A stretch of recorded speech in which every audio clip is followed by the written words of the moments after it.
సుప్రసిద్ధ కమ్యూనిస్టు యోధుడు సిపిఐ జాతీయ మాజీ ప్రధాన కార్యదర్శి మాజీ పార్లమెంట్ సభ్యుడు సురవరం సుధాకర్ రెడ్డి శుక్రవారం రాత్రి కన్నుమూశారు. ఆయన వయసు 83 ఏళ్లు. ఆయనకు భార్య డాక్టర్ బివి విజయలక్ష్మి, కుమారులు నిఖిల్, కపిల్ ఉన్నారు. ఆయన సతీమణి కూడా కమ్యూనిస్టు నాయకురాలే. ఏఐటియుసిలో పనిచేస్తున్నారు.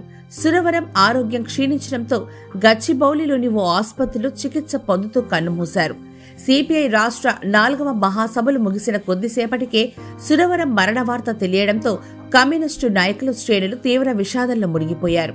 సిపిఐ జాతీయ ప్రధాన కార్యదర్శి డి రాజా, జాతీయ కార్యదర్శులు doctor K Narayana, Syed Aziz Pasha, CPI రాష్ట్ర కార్యదర్శి కోనంనేని సాంబశివరావు, రాష్ట్ర కార్యదర్శి వర్గ సభ్యుడు Palla Venkatreddy, Telangana media academy chairman K Srinivasareddy, CPI రాష్ట్ర సహాయ కార్యదర్శి ఈటి నరసింహ, కార్యవర్గ సభ్యులు బొమ్మగాని ప్రభాకర్, పల్లా నరసింహారెడ్డి, సిపిఐ హైదరాబాద్ జిల్లా కార్యదర్శి స్టాలిన్ హుటాహుటిన ఆసుపత్రికి వెళ్లి సురవరం భౌతిక కాయానికి నివాళి అర్పించారు.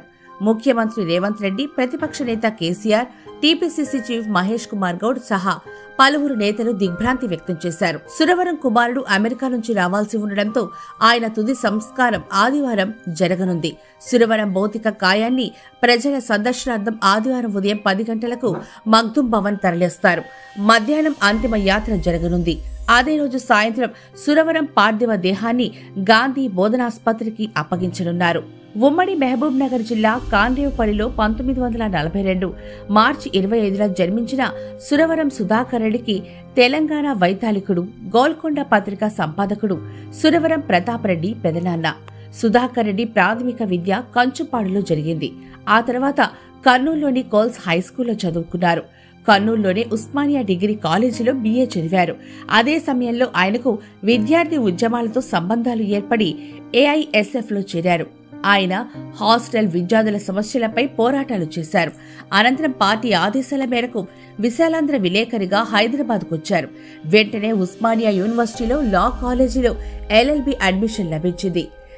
AISF, AIYF ఉమ్మడి ఆంధ్రప్రదేశ్లో అధ్యక్షుడిగా, ప్రధాన కార్యదర్శిగా, అనంతరం కాలంలో SFYF జాతీయ అధ్యక్షుడిగా, ప్రధాన కార్యదర్శిగా ఢిల్లీలో పనిచేశారు.